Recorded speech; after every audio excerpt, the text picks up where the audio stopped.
जय राधा माधव जय कुंज बिहारी।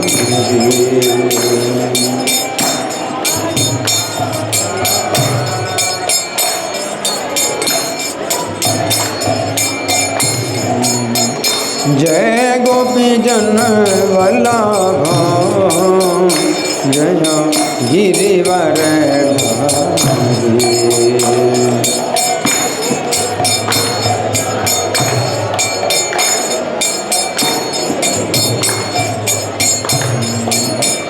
जय गोपी जन वल्लभ जय गिरिवर धारी।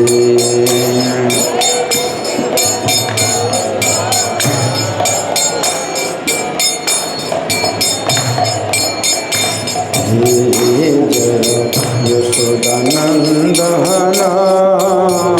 जय ब्रज जनरंजन।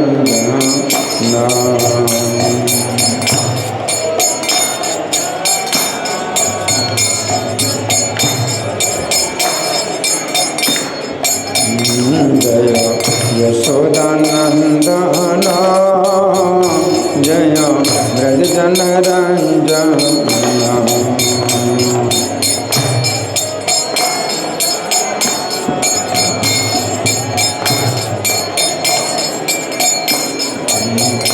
जय यमुना तीरवनचारी जय कुंज बिहारी।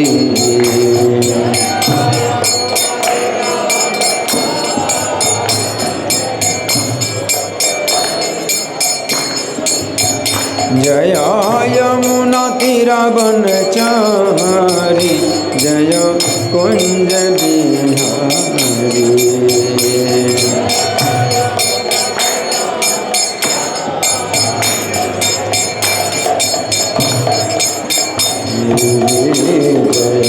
राधा माधव जय कुंज बिहारी।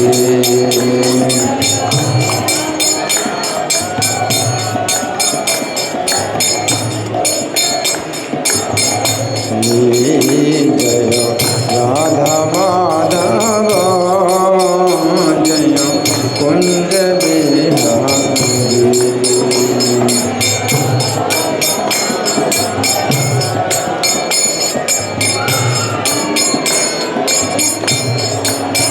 निताय गौर हरि बोल हरि बोल हरि बोल हरि बोल।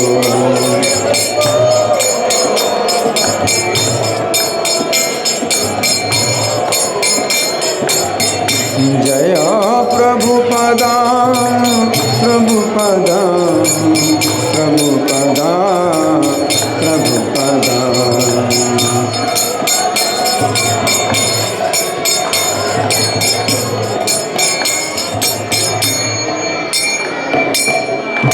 सब लोग कृपा करके घुटनों पर बैठें और माथे को जमीन में लगाएं। जब तक जयकारा होगा सभी लोग घुटनों पर बैठें और माथे को जमीन में लगाएं। जय ओम विष्णुपाद परमहंस परिव्राजकाचार्य अष्टोत्तर श्री श्रीमधीश डिवाइन ग्रेस अभय चरणारविंद भक्ति वेदांत स्वामी श्रील प्रभुपाद की जय। नित्य लीला प्रविष्ट इस्कॉन फाउंडर आचार्य saviour of the whole world Srila Prabhupada की जय। नामाचार्य हरिदास ठाकुर की जय। प्रेम से कहो श्री कृष्ण चैतन्य प्रभु नित्यानंद श्री अद्वैत गदाधर श्रीवासादि गौर भक्त वृंद की जय। श्री श्री राधा पार्थ सारथी ललिता विशाखा गोप गोपिका श्याम कुंड राधा कुंड गिरि गोवर्धन की जय। श्री श्री गौनताही की जय। श्री श्री सीताराम लक्ष्मण हनुमान की जय। श्री श्री लक्ष्मी नरसिंह प्रहलाद महाराज की जय। समवेत भक्त वृंद की जय। अनंत कोटि वैष्णव वृंद की जय। इस्कॉन वर्तमानाचार्य वृंद की जय। गौ Someday. All glories to assembled devotees. All glories to assembled devotees. All glories to assembled devotees. All glory to Sri Guru and Gauranga. हरे कृष्णा, कृपा करके आगे आइए। मोबाइल का प्रयोग नहीं करना। No use of mobile please. Listen. No use of mobile. इधर मुंह करिए और सुनिए और आगे आइए। सब लोग इधर मुंह करिए और आगे आइए। जिनको बातें करना है, बाहर बहुत जगह है बातें करने के लिए, कोई बातें नहीं करेगा। बिल्कुल शांत। सब लोग मेरे पीछे बोले, हाथ जोड़ें सब लोग और मेरे पीछे बोलिए, ओम नमो भगवते वासुदेवाय।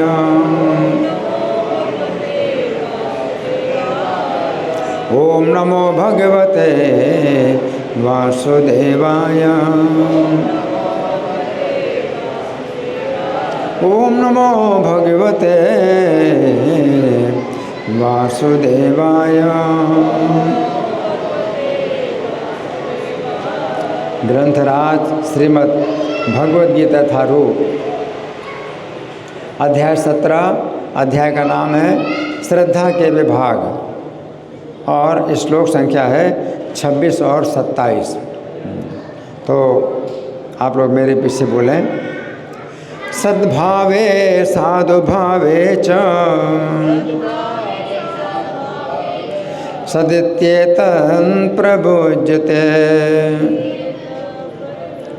सद्भावे साधुभावे च सदित्येतन् प्रयुज्यते। प्रशस्ते कर्मणि तथा स्वच्छन्दः पार्थ युज्यते। यज्ञे तपसे दाने च स्थितिः सदिति चोच्यते। कर्म चैव तदर्थीयं सदित्येवाभिधीयते। अब शब्दार्थ मेरे पीछे बोलिए। सद्भावे ब्रह्म के स्वभाव के अर्थ में, साधु भावे भक्त के स्वभाव के अर्थ में, च भी सत शब्द इति इस प्रकार, एतत् यह प्रयोज्यते प्रयुक्त किया जाता है, प्रशस्ते प्रामाणिक, कर्मणि कर्मों में, तथा भी सत शब्द पार्थ हे प्रथापुत्र युज्यते प्रयुक्त किया जाता है। यज्ञ में, तपस्या में, दान में, च भी स्थिति सत ब्रह्म इति इस प्रकार, च तथा उच्यते उच्चारण किया जाता है। कर्म कार्य च भी एवं निश्चय ही तत् उस अर्थीयम के लिए सत ब्रह्म इति इस प्रकार एवं निश्चय ही अभिधीयते कहा जाता है। अनुवाद मेरे पीछे बोलिए। परम सत्य भक्तिमय यज्ञ का लक्ष्य है और उसे सत शब्द से अभिहित किया जाता है। हे प्रथापुत्र, ऐसे यज्ञ का संपन्न करता भी सत कहलाता है।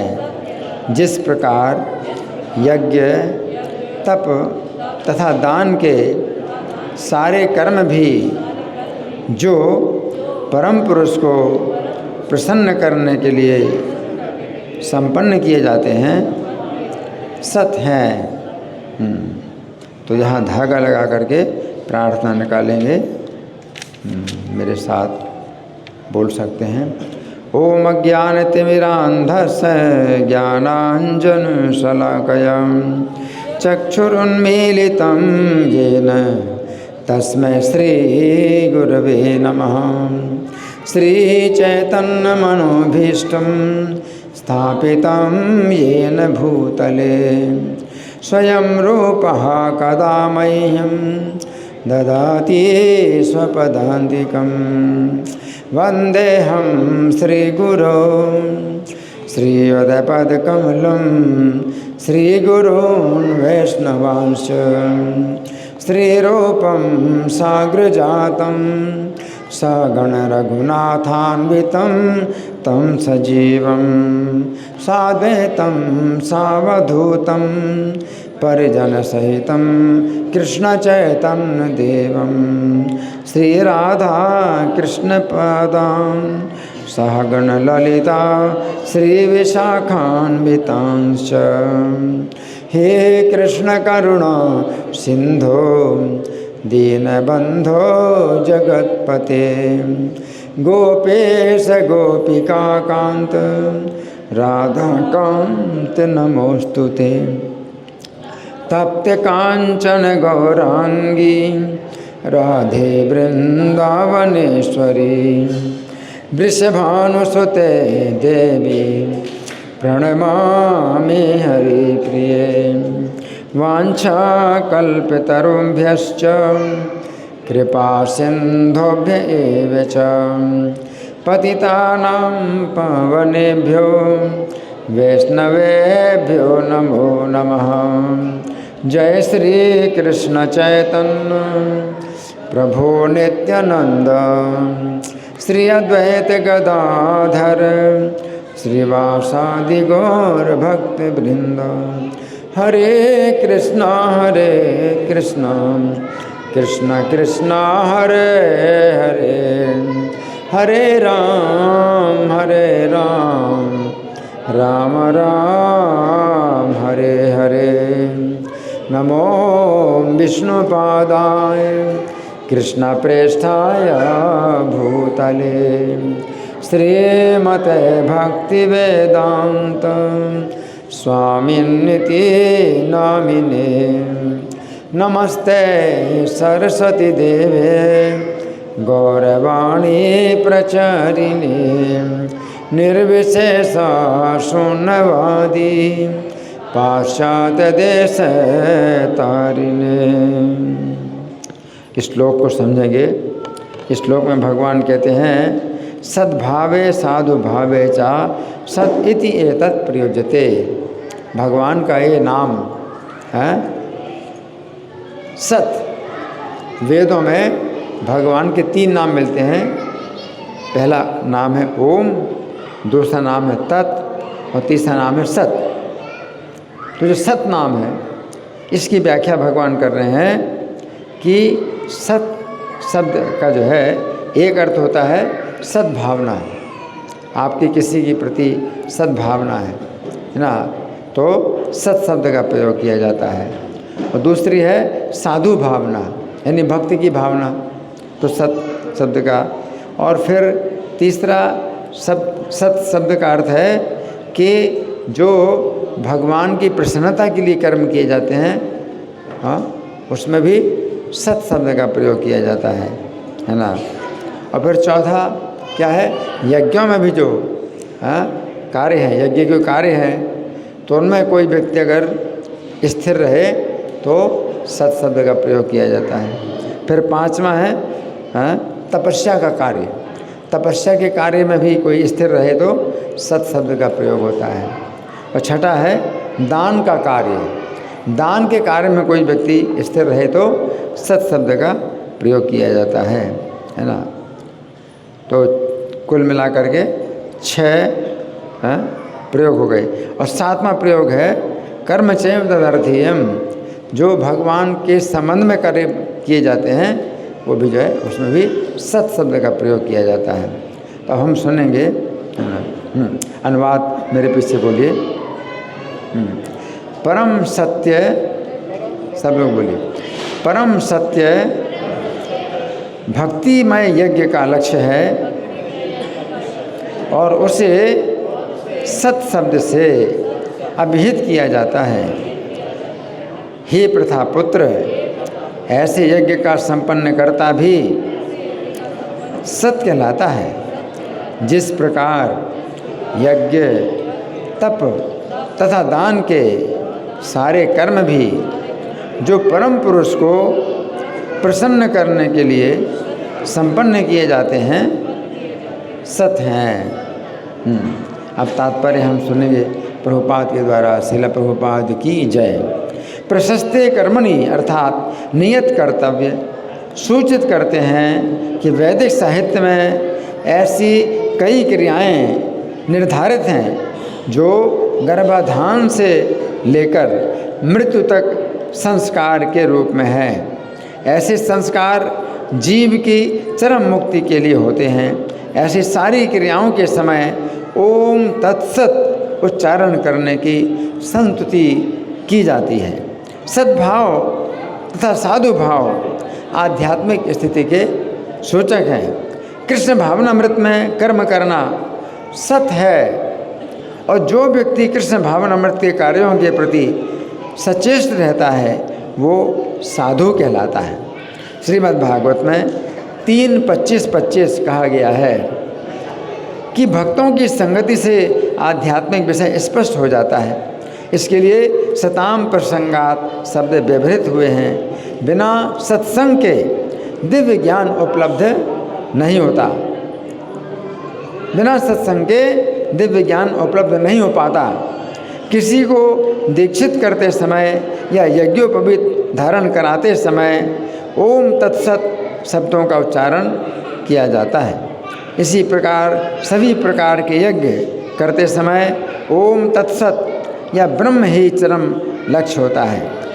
तदर्थीयम शब्द ब्रह्म का प्रतिनिधित्व करने वाले किसी भी कार्य में सेवा करने का सूचक है, जिसमें भगवान के मंदिर में भोजन पकाना तथा सहायता करने जैसी सेवाएं या भगवान के यश का प्रसार करने वाला अन्य कोई भी कार्य सम्मिलित है। इस तरह ओम तत्सत शब्द समस्त कार्यों को पूरा करने के लिए कई प्रकार से प्रयुक्त किए जाते हैं, है ना। तो यहाँ प्रभुपाद का तात्पर्य समाप्त हुआ।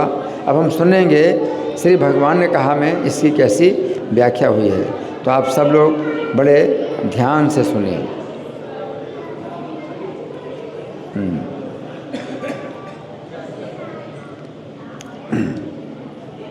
तो सबसे पहले भगवान बात बताते हैं सद्भाव। सद्भाव, सद्भाव जो है इसमें भगवान के नाम का प्रयोग किया जाता है, सत, है ना। तो यहाँ पर श्री कृष्ण कह रहे हैं कि जिस समय हमारे अंदर सद्भाव उत्पन्न होता है? बच्चे बिल्कुल दौड़ेंगे नहीं, बच्चे खेलेंगे नहीं। आपकी बहुत जिम्मेदारी है, बच्चे खेलेंगे नहीं, दौड़ेंगे नहीं। आपस में बातें ना करिए बिल्कुल, और इधर मुँह करिए। सब लोग इधर मुँह करिए, आपसे बोल रहा हूँ, सब इधर से मुँह करिए। अपनी मीटिंग नहीं करनी है, आपस में बातें नहीं करनी है। आपस में बात नहीं करनी है तो बाहर जा सकते हैं। तो सुनो ध्यान से, यहाँ पर श्री कृष्ण कह रहे हैं कि जिस समय हमारे अंदर सद्भाव उत्पन्न होता है उस समय हम अनुभव करते हैं कि श्री कृष्ण ही हमारे एकमात्र हितैषी हैं। सुहृदम सर्वभूताना, है ना। तो श्री कृष्ण ही हमारे एकमात्र हितैषी है ना। एक तो हितैषी होता है कि जो हित चाहता है, लेकिन हित को जानने वाला भी और कोई नहीं है कृष्ण के अलावा। हमारा हित जानने वाला भी कौन है? कृष्ण ही है। और हित चाहने वाले भी कृष्ण है। अगर कोई हमारा हित चाहता है, मान लो, ये हित जानता नहीं है।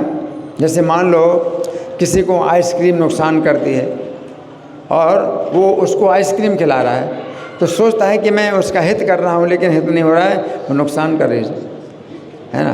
तो कोई मान लीजिए कि आपका हित चाहता है, लेकिन हित जानता नहीं, तो वो जो कुछ भी करता है वो अहित होता है, हित नहीं होता, है ना।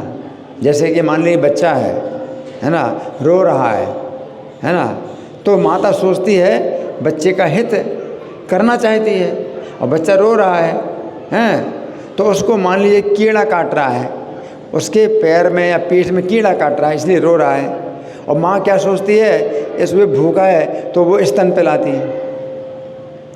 तो माता हित करना चाहती है बच्चे का, लेकिन हित जानती नहीं, है ना। लेकिन श्री कृष्ण हमारे हित को जानते भी हैं और हमारा हित चाहते भी हैं।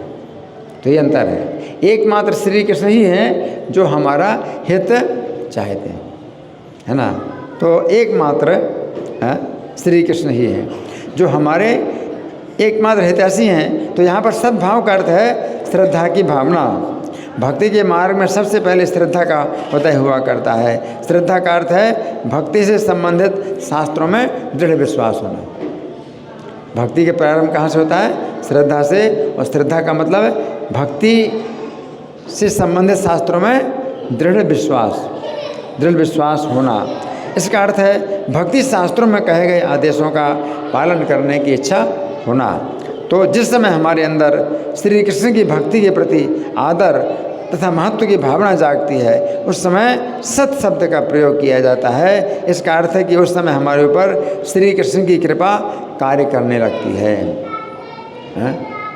तो जब हम जो है श्री कृष्ण की भक्ति के प्रति आदर और महत्व की भावना जागती है, तो श्री कृष्ण उस समय क्या है? सत नाम से जाने जाते हैं।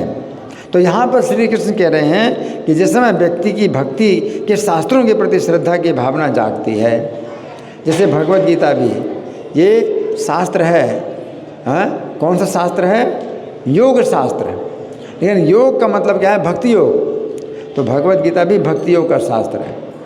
भगवत गीता की भी प्रत्येक श्लोक की व्याख्या भक्ति में होना चाहिए। अगर भक्ति श्लोक किसी भी श्लोक की व्याख्या अगर भक्ति में नहीं होती है तो वो व्याख्या जो है सही नहीं है, क्योंकि भगवत गीता हमें भक्ति में लगाती है। प्रत्येक श्लोक की व्याख्या भक्ति में होना चाहिए। श्रीमद् भागवत ये भी भक्ति का शास्त्र है। ये योग शास्त्र, गीता योग शास्त्र है, यानी भक्ति योग का शास्त्र है। और श्रीमद् भागवत जो है ये भी शास्त्र है, भक्ति का शास्त्र है। श्रीमद् भागवत भक्ति रस शास्त्र, भगवत गीता भक्ति योग शास्त्र और श्रीमद् भागवत भक्ति रस शास्त्र, है ना। तो जिस समय व्यक्ति की श्रद्धा, व्यक्ति की भक्ति के शास्त्रों के प्रति श्रद्धा की भावना जागती है, उस समय सत अर्थात श्री कृष्ण की कृपा उसके ऊपर कार्य करने लगती है। श्रील सनातन गोस्वामी के जीवन चरित्र में हम देखते हैं, कौन से गोस्वामी हैं? श्रील सनातन गोस्वामी के जीवन चरित्र में हम देखते हैं कि जिस समय वे अत्यंत अल्प अवस्था के थे, थोड़ी उम्र के, उस समय उन्होंने रात्रि के समय सपना देखा। रात्रि के समय उन्होंने सपना देखा कि एक ब्राह्मण ने उन्हें भागवत की पुस्तक प्रदान की। पहले भागवत की पुस्तकें या कोई भी पुस्तकें हैं छपती नहीं थी, तो पुस्तक मिलना बहुत मुश्किल था। हाथ से लिखी जाती थी किताबें। अब हाथ से लिखी जाएगा इतनी बड़ी किताब, तो कितना समय लगेगा, कितना परिश्रम होगा। तो भक्ति की अभी जो किताबें हैं छपाई होती है और बाइंडिंग होती है, तो कितनी अधिक मात्रा में संख्या में किताबें मिलती हैं। लेकिन पहले किताबों की छपाई नहीं होती थी, हाथ से लिखी जाती थी। इसलिए दूसरे प्रकार की किताबें होती ही नहीं थी, केवल भक्ति के शास्त्रों की किताबें होती थी। तो सनातन गोस्वामी ने देखा सपने में एक ब्राह्मण ने उन्हें भागवत की पुस्तक दी है। तो भागवत पाकर वे आनंद से प्रफुल्लित हो गए, परंतु सपना के टूटने से बहुत दुखी हो गए। सपना टूट गया, सपने भागवत की किताब किसी ब्राह्मण ने दी तो बहुत प्रफुल्लित हो गए, और सपना टूट गया तो फिर बहुत दुखी हो गए। फिर प्रातः जिस समय भी स्नान करके बैठे, अब प्रातःकाल स्नान करके बैठे, उसी समय एक ब्राह्मण ने आकर उन्हें भागवत प्रदान कर दी। मतलब सपना सच्चा था। उस समय भागवत के प्रति सनातन गोस्वामी की इतनी श्रद्धा की भावना जागी, उन्होंने भागवत की वंदना करते हुए कहा कि हे भागवत, तुम ही मेरे एकमात्र संगी हो। हे भागवत, तुम ही एकमात्र मेरे संगी हो, तुम ही एकमात्र बंधु हो, तुम ही एकमात्र मेरे गुरु हो, तुम ही मेरे एकमात्र महाधन हो, तुम ही मेरे एकमात्र उद्धार करता हो, तुम ही मेरे एकमात्र सौभाग्य हो, तुम ही मेरे एकमात्र आनंद हो। तो यहाँ पर श्री कृष्ण कह रहे हैं कि जिस समय हमारे अंदर भक्ति शास्त्र के प्रति सद्भावना जागती है, उस समय श्री कृष्ण का सत शब्द अर्थात उनकी कृपा कार्य करने लगती है। अब दूसरा है साधु संग है। तो यहाँ पर श्री कृष्ण कह रहे हैं कि साधु भाव में अर्थात जिस समय हमारे अंदर साधु के प्रति आदर की भावना उत्पन्न होती है, उस समय हम अनुभव करते हैं कि श्री कृष्ण ही हमारे एकमात्र हृदयसी हैं। अब शास्त्र के प्रति भावना जागी, अब आगे बढ़ते हैं भक्ति में तो साधु के प्रति भावना जागती, तो हम और आगे बढ़े तो सत शब्द का प्रयोग होता है। उस समय हम अनुभव करते हैं कि श्री कृष्ण ही हमारे एकमात्र हितैषी हैं। यहाँ पर साधु भाव का अर्थ है साधु के प्रति आदर की भावना अर्थात साधु संघ के प्रति झुकाव। तो ये बात समझने की है कि श्रद्धा के बाद भक्ति के मार्ग में दूसरा कदम है साधु संग। भागवत 3:25-24 में कहा गया है कि साधु वे होते हैं जो समस्त प्रकार की भौतिक संगति से मुक्त होते हैं। ऐसे साधुओं की संगति की हमें इच्छा करनी चाहिए, क्योंकि वे हमारी भौतिक संगति के समस्त दोषों का हरण कर लेते हैं। तो यहाँ पर श्री कृष्ण कह रहे हैं कि साधु संघ के प्रति जिस समय हमारे अंदर आदर की भावना जागती है, उस समय सत अर्थात हमारे ऊपर श्री कृष्ण की कृपा कार्य करने लगती है। तो श्रील बलदेव विद्याभूषण के जीवन चरित्र में हम देखते हैं। किसका जीवन चरित्र? बलदेव विद्याभूषण। किसका? बलदेव विद्याभूषण के जीवन चरित्र में हम देखते हैं कि जिस समय वे सभी दिशाओं में जाकर अपने पांडित्य के द्वारा शास्त्रार्थ में बड़े बड़े विद्वानों को हरा रहे थे, उस समय जगन्नाथपुरी में उन्हें राधा दामोदर गोस्वामी के द्वारा गौड़ी वैष्णव सिद्धांत की महिमा का पता चला। उस समय वे राधा दामोदर गोस्वामी की आज्ञा से वृंदावन में रहने वाले श्रील विश्वनाथ चक्रवर्ती के निकट आए। उनकी संगति में उन्होंने श्री चैतन्य के अचिंत्य भेदाभेद तत्व की विधि पूर्वक शिक्षा प्राप्त की। तो यहाँ पर श्री कृष्ण कह रहे हैं कि जिस समय हमारे अंदर साधु की संगति के प्रति आदर की भावना विकसित होती है, उस समय श्री कृष्ण का सत शब्द अर्थात उनकी कृपा कार्य करने लगती है ना। तो ये जो है दूसरा अर्थ है सत शब्द का। अब तीसरा क्या है? यहाँ पर श्री कृष्ण कह रहे हैं कि प्रशस्त कर्मों में भी सत शब्द का प्रयोग होता है। अर्थात उस समय हम अनुभव करते हैं कि श्री कृष्ण ही हमारे एकमात्र हितैषी हैं। तो यहाँ पर प्रशस्त कर्मों का अर्थ है वे कर्म जिनके द्वारा हम श्री कृष्ण का भजन करते हैं। कौन से कर्म? जिनके द्वारा हम श्री कृष्ण का भजन करते हैं। इस प्रकार प्रशस्त कर्मों का अर्थ हुआ भजन क्रिया। भजन क्रिया ये भक्ति का तीसरा कदम। पहला कदम श्रद्धा, दूसरा साधु संग और तीसरा भजन क्रिया। तो ये बात समझने की साधु संग के बाद भक्ति के मार्ग में तीसरा सोपान है भजन क्रिया। भजन क्रिया का अर्थ है प्रामाणिक गुरु के मार्गदर्शन में श्री कृष्ण की सेवा के विभिन्न कार्यों में लग जाना। तो गीता 9:33 में श्री कृष्ण कहते हैं कि इस अनित्य भौतिक जगत में तथा दुखों के स्थान में रहकर हमारा एकमात्र कर्तव्य है कि हम श्री कृष्ण का भजन करें। अनित्यम असुखम लोकम इमं प्राप्य भजस्व माम ना। तो यहाँ पर श्री कृष्ण कह रहे हैं कि जिस समय हम प्रशस्त कर्मों में अर्थात भजन क्रिया में लग जाते हैं, उस समय श्री कृष्ण का सत शब्द अर्थात उनकी कृपा कार्य करने लगती है। तो रघुनाथ दास गोस्वामी के जीवन चरित्र में हम देखते हैं कि जिस समय वे राधा कुंड के तट पर रहते थे, किसके तट पर? राधा कुंड के तट पर रहते थे। उस समय उनके दैनिक नियम इस प्रकार थे।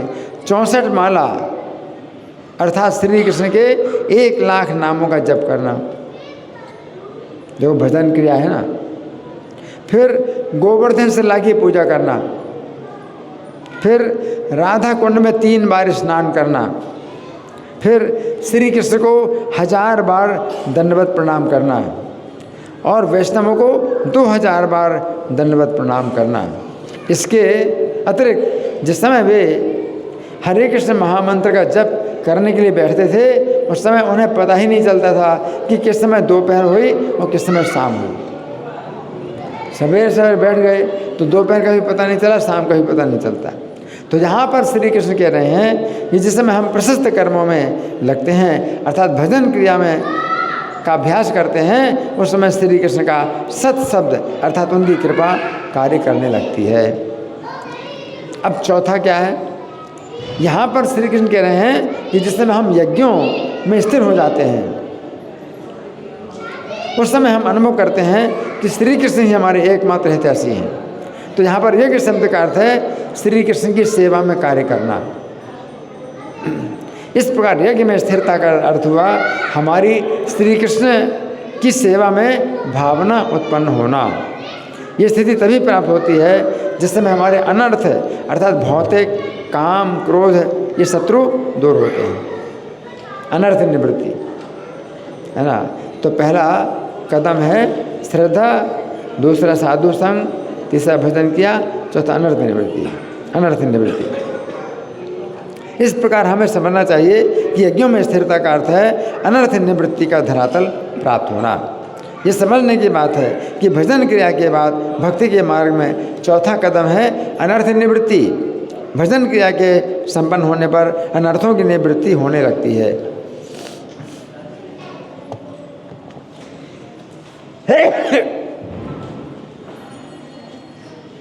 ये पंखा चल रहा है क्या?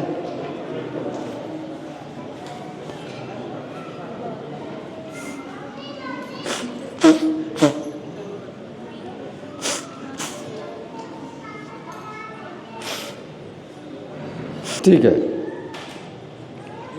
तो यहाँ पर श्री कृष्ण कह रहे हैं कि यज्ञ में स्थित होने से श्री कृष्ण की हमें कृपा प्राप्त होती है ना। हाँ नहीं, यहाँ पर था, पहले हमने पढ़ा था भजन क्रिया के संपन्न होने पर अनर्थों की निवृत्ति होने लगती है। अनर्थ शब्द का अर्थ है ऐसी वस्तु जिसका कोई अर्थ ना हो। तो हमारे जीवन में ऐसे बहुत से विचार होते हैं जिनका कोई अर्थ नहीं होता और जिनसे हमारी भक्ति में बाधाएं उत्पन्न होती हैं। जैसे इंद्रिय तृप्ति के विचार, हम सोचते मुझे सुख मिलेगा, है ना। हम सोचते सुख मिलेगा, ये घर का जो है बड़ा अच्छा मकान बन जाए तो मैं सुखी हो जाऊंगा, है ना। पत्नी मिल जाए तो मैं सुखी हो जाऊंगा, है ना। इतनी धन संपत्ति मिल जाए तो मैं सुखी हो जाऊंगा। अनर्थ, इनका कोई अर्थ नहीं। तो यहाँ पर श्री कृष्ण कह रहे हैं कि यज्ञ में स्थित होने से श्री कृष्ण की हमें कृपा प्राप्त होती है। यज्ञ का अर्थ है ऐसा भाव कि श्री कृष्ण ही भोगता है, हम भोगता नहीं है। और अनर्थ का अर्थ है ऐसा भाव कि हम ही भोगता है, श्री कृष्ण भोगता नहीं। ये क्या है? अनर्थ। हमारे अंदर जिस समय अनर्थ होते हैं उस समय हम यदि किसी सुंदर स्त्री को देखते हैं उस समय हम सोचते हैं कि मैं इस स्त्री को भोगूं। परंतु जिस समय भजन क्रिया के द्वारा हमारे अनर्थ दूर होते हैं उस समय किसी सुंदर स्त्री को यदि हम देखते हैं उस समय हम यज्ञ में स्थित हो जाते हैं। अर्थात हम सोचते हैं कि इस स्त्री के श्री कृष्ण ही भोगता है, ये स्त्री मेरे भोग के लिए नहीं है। इस प्रकार हमें समझना चाहिए कि यज्ञ में स्थिति तथा अनर्थ निवृत्ति एक ही वस्तु है। तो यहाँ पर श्री कृष्ण कह रहे हैं कि जिस समय हम यज्ञ में स्थित होते हैं अर्थात जिस समय हम अनर्थ निवृत्ति के धरातल पर आते हैं उस समय श्री कृष्ण का सत शब्द अर्थात उनकी कृपा कार्य करने लगती है। अब पांचवा, यहाँ पर श्री कृष्ण कह रहे हैं कि जिस समय हम तपस्या में स्थित होते हैं उस समय हम अनुभव करते हैं कि श्री कृष्ण ही सत अर्थात हमारे एकमात्र हितैषी है। तो यहाँ पर तपस्या का अर्थ है श्री कृष्ण की प्रसन्नता के लिए कुछ असुविधाओं को सहन करना। तपस्या का मतलब क्या है? श्री कृष्ण की प्रसन्नता के लिए कुछ असुविधाओं को सहन करना। ये साहस तभी होता है जिस समय हम भक्ति के अंतर्गत निष्ठा के धरातल पर आ जाते हैं। निष्ठा, ये बात समझने की है। अनर्थ निवृत्ति के बाद भक्ति के मार्ग में 5वां कदम है क्या? निष्ठा। भागवत 1:2-18 में कहा गया है कि जिस समय अनर्थ निवृत्ति के बाद भी हम भजन क्रिया में लगे रहते हैं, उस समय श्री कृष्ण की भक्ति में हमें निष्ठा प्राप्त हो जाती है? तो उक्त श्लोक के तात्पर्य में प्रभुपाद लिखते हैं, इन प्रभावों को व्यवहारिक रूप से समझने के लिए ये ध्यान देना आवश्यक है कि भक्तों की ऐसी संगति से दिव्य ज्ञान अवश्य ही बड़ी आसानी से प्राप्त हो जाता है, जिससे व्यक्ति भगवान की भक्तिमय सेवा में स्थिर हो जाता है। तो यहाँ पर श्री कृष्ण कह रहे हैं कि तपस्या में स्थित होने पर अर्थात निष्ठा के धरातल पर हमारे ऊपर श्री कृष्ण की कृपा कार्य करती है। पूर्व काल में श्री रंगनाथ मंदिर में सेवारत एक भक्त थे। कौन सा मंदिर था? रंगनाथ मंदिर में एक भक्त सेवारत थे, जिनका नाम था विप्र नारायण। क्या नाम था? विप्र नारायण। ये भक्ति में रत होते हुए भी एक बार एक वेश्या के जाल में फंस गए। अब जिस समय उस वेश्या ने इन्हें निर्धन समझकर अपने घर से निकाल दिया। वेश्या का तो काम है धन बटोरना, और जब धन समाप्त हो गया तो घर से निकाल दिया। तो वेश्या ने निर्धन समझकर अपने घर से निकाल दिया। उस समय रंगनाथ भगवान विप्र नारायण के नौकर बनकर अपना सोने का थाल उस वेश्या को दे आए। भगवान विप्र नारायण के पक्ष में इतना कार्य करते हैं कि ये कह करके मैं विप्र नारायण का नौकर हूँ और ये ले लो। तो वेश्या को सोने का थाल अपने मंदिर का सोने का थाल दे आए कि ये उपहार मेरे स्वामी विप्र नारायण ने भेजा है। उस समय वेश्या ने प्रसन्न होकर विप्र नारायण को अपने घर में बुलाया और बहुत सम्मान किया। अब मंदिर में भगवान का सोने का थाल ना देखकर सनसनी फैल गई। सोने का थाल कहाँ गया? फिर राजा को सपने में पता चला कि रंगनाथ जी ने स्वयं उस वेश्या को वो सोने का थाल दिया था। राजा को सपना आया कि रंगनाथ जी ने स्वयं अपना सोने का थाल उस वेश्या को दिया। ऐसी स्थिति में अपने ऊपर रंगनाथ जी की इतनी अधिक कृपा को देखकर विप्र नारायण की आंखें खुल गई। उन्होंने अपने अनर्थ पर बहुत पश्चाताप किया। वेश्या को पाना चाहते अनर्थ है, तो अपने अनर्थ पर बहुत पश्चाताप किया। इस प्रकार वे भक्ति के अंदर निष्ठा के धरातल पर आ गए। अब निष्ठा आ गई है ना। तो यहाँ पर श्री कृष्ण कह रहे हैं कि जिस समय हम तपस्या में स्थित होते हैं, अर्थात जिस समय हम श्री कृष्ण की सेवा के लिए असुविधाएं सहन करते हैं, जो निष्ठा का धरातल है, उस समय श्री कृष्ण का सत्शब्द अर्थात उनकी कृपा कार्य करने लगती है। अब छठा है, यहाँ पर श्री कृष्ण कह रहे हैं कि जिस समय हम दान में स्थित होते हैं, उस समय हम अनुभव करते हैं कि श्री कृष्ण ही सत अर्थात हमारे एकमात्र हितैषी हैं। तो यहाँ पर दान का अर्थ है श्री कृष्ण के भजन में अपना जीवन दान करना। क्या? श्री कृष्ण के भजन में अपना जीवन दान करना। जिस समय ये दान होता है, उस समय हम भक्ति के अंतर्गत रुचि के धरातल पर आ जाते हैं। निष्ठा से आगे रुचि। ये बात समझने की है कि निष्ठा के बाद भक्ति के मार्ग में छठा कदम है रुचि। तो भागवत 1:2-19 में कहा गया है कि जिस समय काम क्रोध आदि अनर्थ दूर हो जाते हैं और जिस समय व्यक्ति निष्ठा के धरातल पर आ जाता है, उस समय पुनः भक्ति का अभ्यास करते रहने से वो रुचि के धरातल पर आ जाता है। उस समय भक्त सत्वगुण में स्थित होकर प्रसन्नता का अनुभव करता है ना। तो यहाँ पर श्री कृष्ण कह रहे हैं कि जिस समय श्री कृष्ण के भजन में अपना जीवन ही दान में दे देते हैं, उस समय रुचि के धरातल पर हाँ श्री कृष्ण का सत्शब्द अर्थात उनकी कृपा कार्य करने लगती है।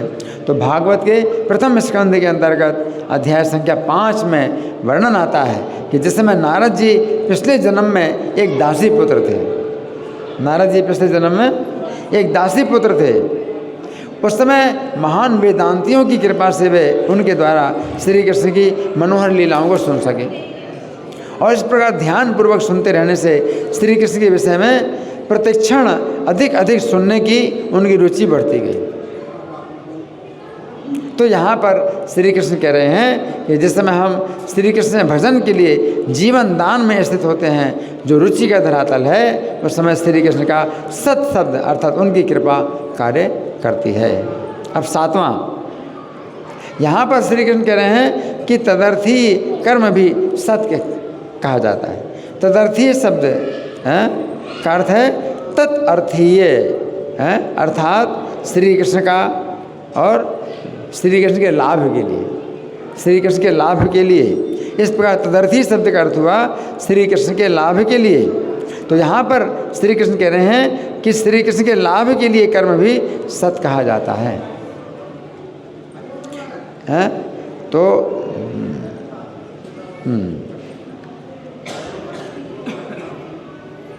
ये बात समझने की है कि जिस समय व्यक्ति श्री कृष्ण की सेवा में स्वतः आकर्षित होता है, कैसे स्वतः आकर्षित होता है, जिस समय व्यक्ति श्री कृष्ण की सेवा में स्वतः आकर्षित होता है, उस समय वो आसक्ति के धरातल पर होता है। ये बात समझने की है। रुचि के बाद भक्ति के मार्ग में 7वां कदम है आसक्ति। आसक्ति के धरातल पर व्यक्ति का अंतःकरण इतना स्वच्छ हो जाता है, आसक्ति के धरातल पर अंतःकरण इतना स्वच्छ हो जाता है कि उसका चित्त संसार के चिंतन को छोड़कर श्री कृष्ण के चिंतन में चला जाता है। उसे इस बात का पता नहीं चलता है, इस बात का पता नहीं चलता कि संसार का चिंतन छोड़कर कब उसका चित्त श्री कृष्ण के चिंतन में लग गया। आसक्ति उत्पन्न होने पर चित्त को श्री कृष्ण के चिंतन में लगने की चेष्टा नहीं करनी पड़ती, आसक्ति हो गई, बल्कि उसका चित्त अपने आप ही श्री कृष्ण से जुड़ा रहता है। तो यहाँ पर श्री कृष्ण कह रहे हैं कि श्री कृष्ण के लाभ के लिए ही जो कर्म है वो सत कहलाता है। तो भक्ति रत्नाकर नामक ग्रंथ में उल्लेख मिलता है कि मधु पंडित बंसी बट में रहते हुए श्री कृष्ण के भजन में आसक्त हो गए। कौन से भक्त हैं? मधु पंडित। कौन है? मधु पंडित। क्या हो गया? श्री कृष्ण के भजन में आसक्त हो गए। बंसी बट में रहते हैं और श्री कृष्ण के भजन में क्या हो गए? आसक्त हो गए।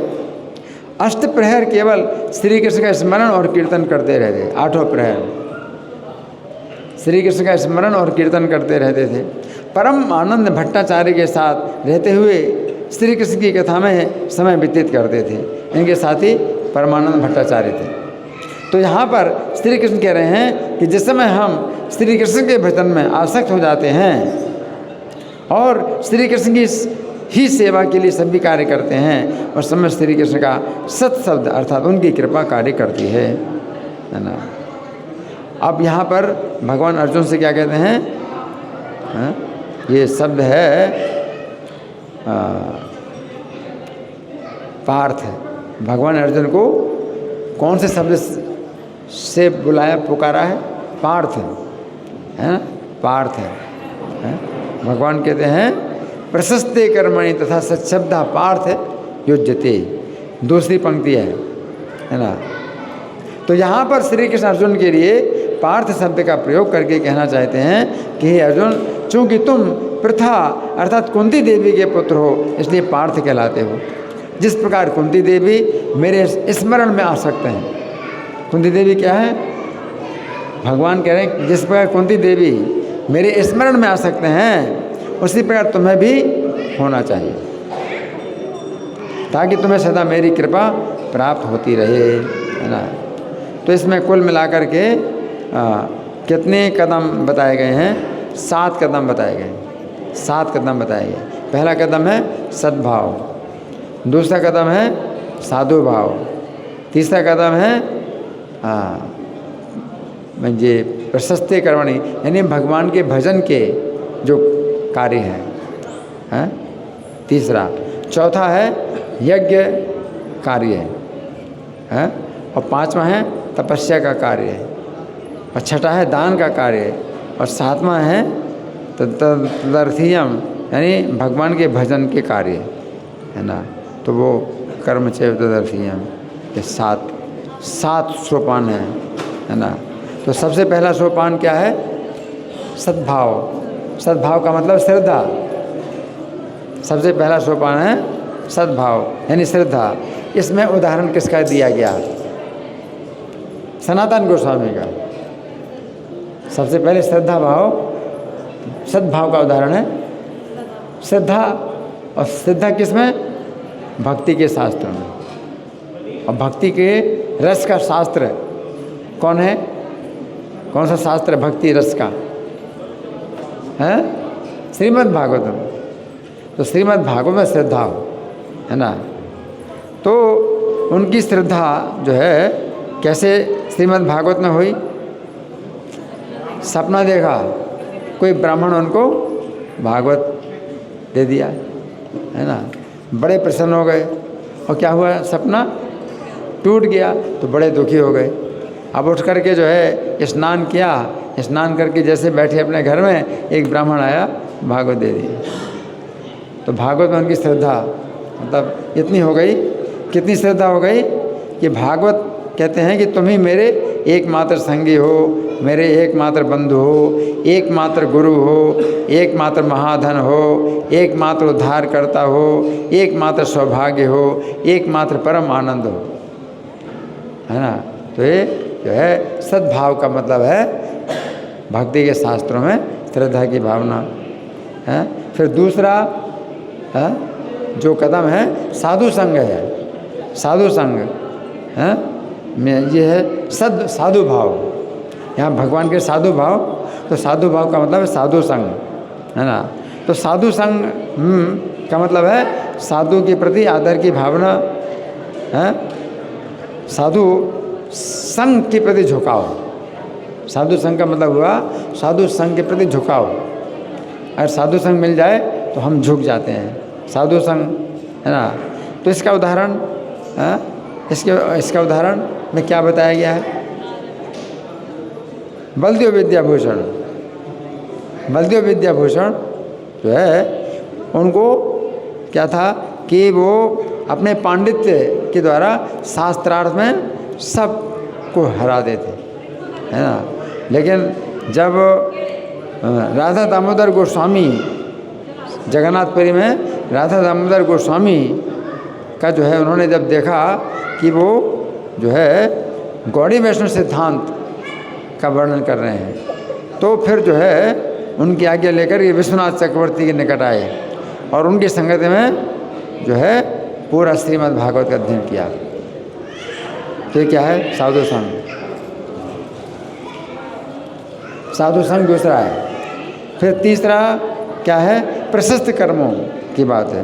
तो प्रशस्त कर्म का मतलब क्या है कि श्री कृष्ण के भजन के कार्य, है ना। हाँ, वे कर्म हाँ भजन क्रिया, ये भजन क्रिया के कार्य हैं भजन क्रिया। तो भजन क्रिया का उदाहरण क्या दिया हमने?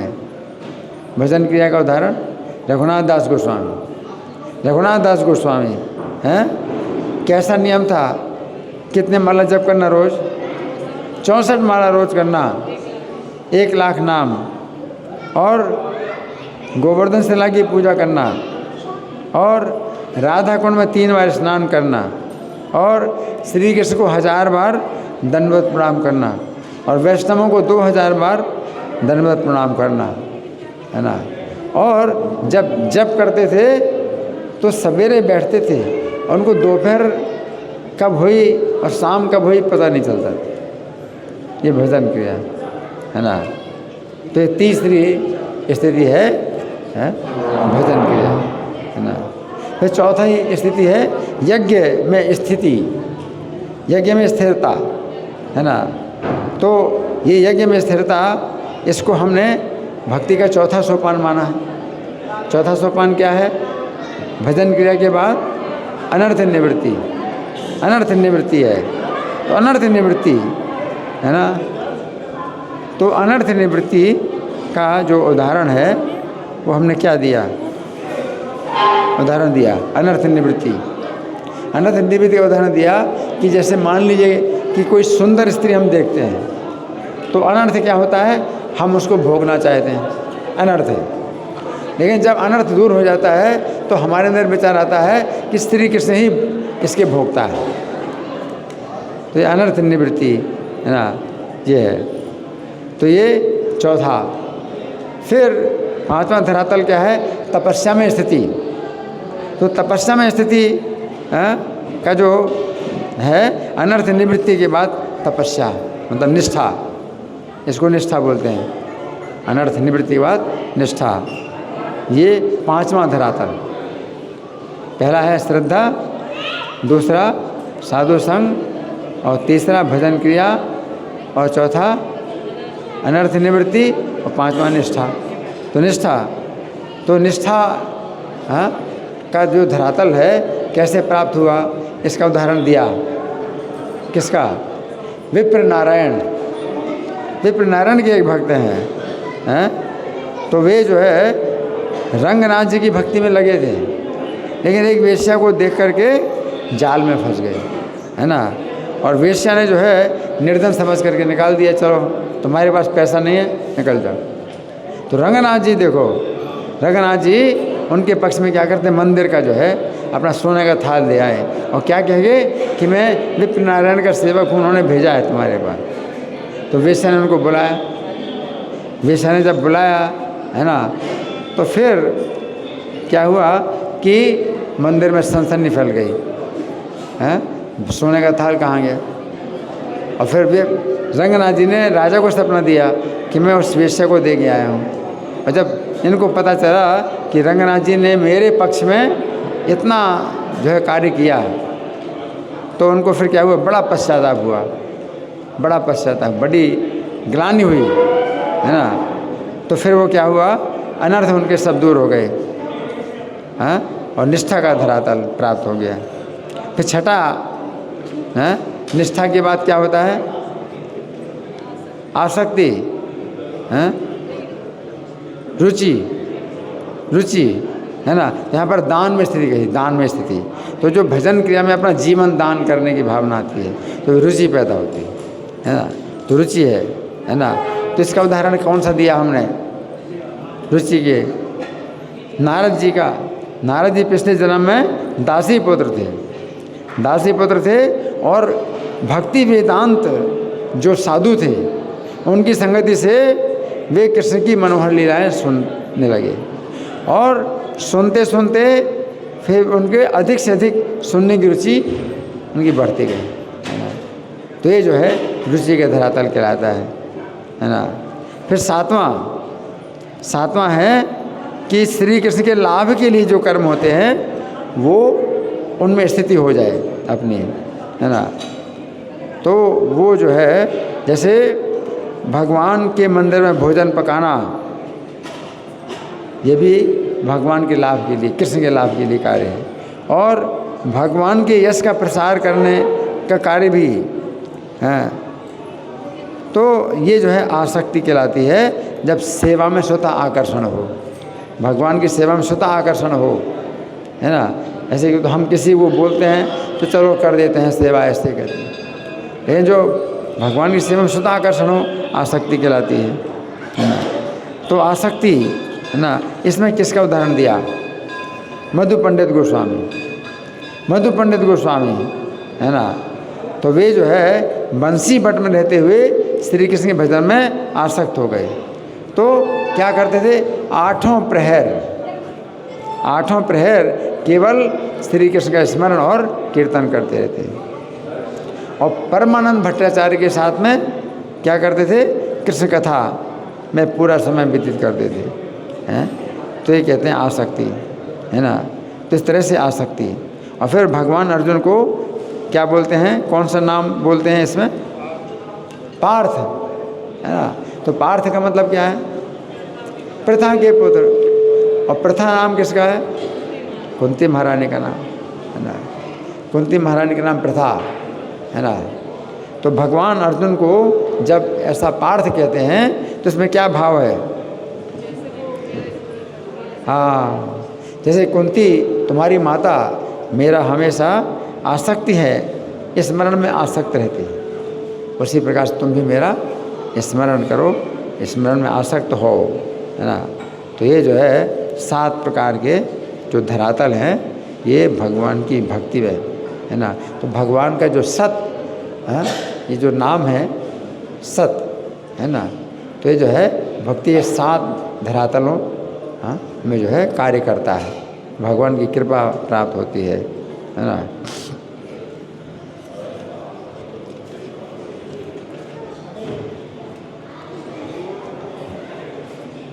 अब किसी का कोई प्रश्न है या मैं प्रश्न करूं? हाँ, मैं प्रश्न करूं? ठीक है ना।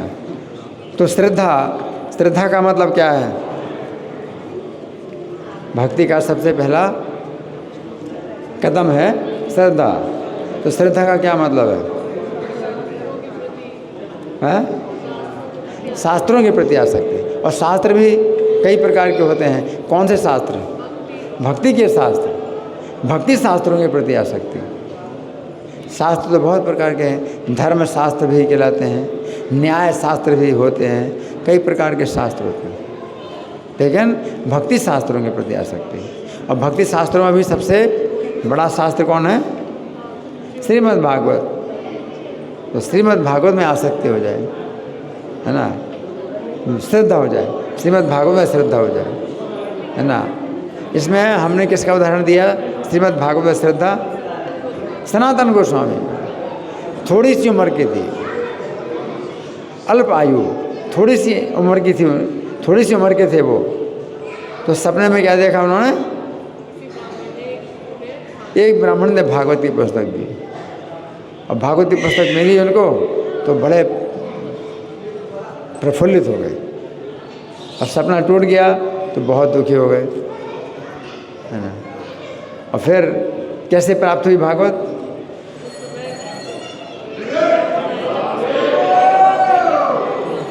स्नान करके जैसे बैठे तो एक ब्राह्मण आया, उनको दे गया। तो ये सवेरे का सपना, है ना, जो है कोई एक विशेष समय होता है, उस समय का सपना जो है सत्य होता है और तुरंत फलित होता है।